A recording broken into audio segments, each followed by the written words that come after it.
Sepanjang 2020, setidaknya ada 3 megaproyek yang direncanakan pemerintah Kota Malang. Ketiganya adalah Jembatan Kedung Gandang, Islamic Center, dan Blok Office Mini. Ketiganya ditarget selesai pada akhir tahun ini. Proses pelaksanaan pembangunan yang dilakukan selama pandemi COVID-19 banyak menuai pro dan kontra. Namun pada akhirnya, 3 megaproyek itu terlaksana dan hampir rampung. Meski begitu, Komisi C DPRD Kota Malang tetap melakukan pengawasannya hingga proses pembangunan selesai dan hasilnya bisa dirasakan masyarakat. Pengawasan berkelanjutan itu menurut Ketua Komisi C DPRD Kota Malang Fathol Arifin sangat penting, sehingga bisa diketahui lebih detail kualitas sebuah infrastruktur untuk menunjang aktivitas masyarakat. Pengawasan legislatif pun tidak hanya berhenti hingga proses pembangunan selesai, melainkan berlanjut hingga pasca pembangunan. Politisi PKB itu menyampaikan proses pengerjaan 3 megaproyek itu sejauh ini telah memenuhi target penyelesaian, sehingga ketiganya diyakini bisa diselesaikan pada akhir Desember mendatang.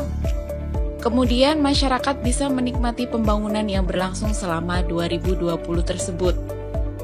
Selama proses pembangunan, menurutnya Komisi C DPRD Kota Malang rutin melakukan hearing dengan perangkat daerah terkait. Selanjutnya juga dilakukan peninjauan lapangan untuk mengetahui lebih detail setiap proses pembangunan yang dilakukan.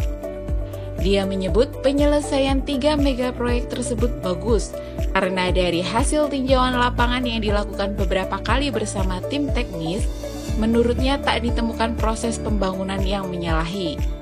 Sehingga prosesnya pun berlangsung terbilang cepat dan tepat waktu. Khusus untuk Jembatan Kedung Gandang, menurutnya proyek tersebut menjadi salah satu yang paling menyedot perhatian, karena jembatan yang sempat tertunda pelaksanaan pengerjaannya itu memang sudah dinantikan sejak dulu. Mengingat kawasan tersebut menjadi kawasan penting untuk menghubungkan beberapa kawasan dengan pusat Kota Malang, terlebih setelah exit 5 Madiopuro Tol Malang Pandaan telah dibuka.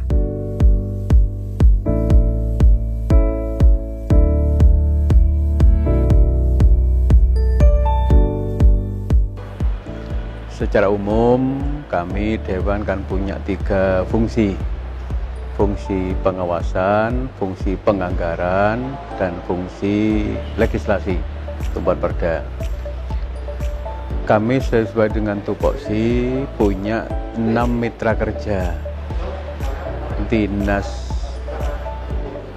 PUPR, Perkim, kemudian Lingkungan Hidup, Dinas Perhubungan, kemudian Bapeda, kemudian lagi ULP pengadaan, kemudian asisten 2 ekonomi pembangunan. Dalam kaitan dengan DPR, kami selain melakukan hearing-hearing dengan seluruh PD terkait mitra kerja, sekaligus terhadap proyek Kota Malang kami melakukan sidak atau pengawasan langsung di lapangan. Kebetulan di tahun sekarang ini ada 3 proyek besar. 3 proyek besar. Yang pertama Jembatan Kedung Gandang, yang kedua pembangunan Gedung Islamic Center, yang ketiga Blok Mini Office yang di belakang Balai Kota Malang. Tiga-tiganya tanggung jawab kami Komisi C, sehingga sejak dari perencanaan awal sampai kemudian penjelasan DD-nya, design engineering detail, itu semua kami peroleh. Kemudian kami melakukan pertemuan hearing atau ke lapangan, cross check tentang progres pembangunan sesuai schedule yang ada. Alhamdulillah selama ini semuanya tidak ada yang prestasi, tidak ada. Semuanya sesuai jadwal waktu, malah lebih. Nah, ketiga proyek ini insya Allah nanti akan diserah terimakan kepada pemerintah Kota Malang sekaligus peresmiannya pada tanggal 23 Desember 2020. Itu sekaligus dalam 1 hari itu selesai.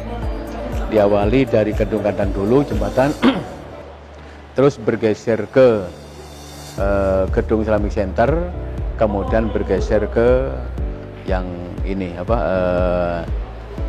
blok mini office yang belakang balai kota. Seperti apa? Pantauan kami kalau mantau sana kan tidak sendirian, selalu didampingi tim teknis. Lah dia yang menjelaskan. Alhamdulillah kalau kami melihat tertulis sesuai dengan schedule yang ada, semuanya sesuai dengan di schedule semuanya sesuai. Bahkan ada yang lebih 3%, lebih 5%. Bisa jadi nanti sebelum limit waktu akhir mereka mungkin sudah selesai semuanya, cuma penyerahannya saja yang sampai pada 23 Desember.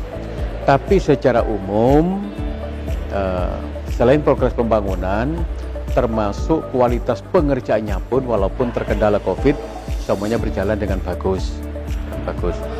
Jadi hampir tidak ada kendala, dan saya cukup ajukan jempol utama kepada Bapak Wali Kota sekaligus Kepala DPUPR terutama dan pemenang lelang yang betul-betul menjaga kualitas dari pelaksanaan pembangunan tersebut. Selain pembangunan fisik, Komisi C DPRD Kota Malang juga menaruh konsentrasi lebih pada penanganan sampah di Kota Malang. Mengingat volume sampah setiap tahunnya cenderung bertambah, sedangkan kapasitas tempat pembuangan akhir terus berkurang. Sehingga Komisi C DPRD Kota Malang terus mendorong adanya inovasi untuk mengatasi permasalahan sampah. Salah satunya melalui Peraturan Daerah Kota Malang mengenai penanganan sampah. Melalui regulasi yang dibuat itu, diharapkan penanganan sampah di kota pendidikan ini lebih dimaksimalkan lagi. Selain masalah pengelolaan sampah, beda sampah tersebut menurut Fatol juga konsentrasi pada kesejahteraan pasukan kuning dan pengangkut sampah di setiap kawasan pemukiman. Karena selama ini, pengangkut sampah dari rumah ke TPS belum mendapatkan upah atau gaji dari pemerintah, melainkan dari iuran warga di setiap pemukiman. Kemudian yang sekarang ini kami di Komisi C kebetulan mendapat tugas di pembahasan perda tentang pengelolaan sampah.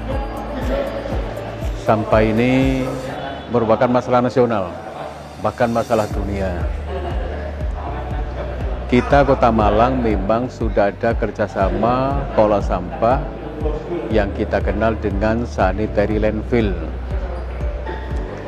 Cuma yang sampai sekarang jadi masalah, perhatian pemerintah Kota Malang terhadap penggerobak sampah yang dari sumber, dari rumah ke TPS. Lewat perda ini semuanya bisa terakomodir, sehingga termasuk juga insentifnya tentang nilai berapanya nanti tentu sesuai dengan kemampuan keuangan daerah nanti. Di luar itu memang khusus penggerobak ini memang ada semacam perhatian khusus dari warga, difasilitasi Pak RT Pak RW, sehingga mereka walaupun tidak dapat bulanan dari pemerintah Kota Malang, tapi dari masyarakat mereka mendapatkan. Lebih jauh, Fatol menerangkan jika Komisi C DPRD Kota Malang juga terus mendorong penyelamatan aset daerah Kota Malang, baik yang bergerak maupun tidak bergerak. Salah satu upaya yang dilakukan dengan membuat peraturan daerah untuk menyelamatkan aset daerah.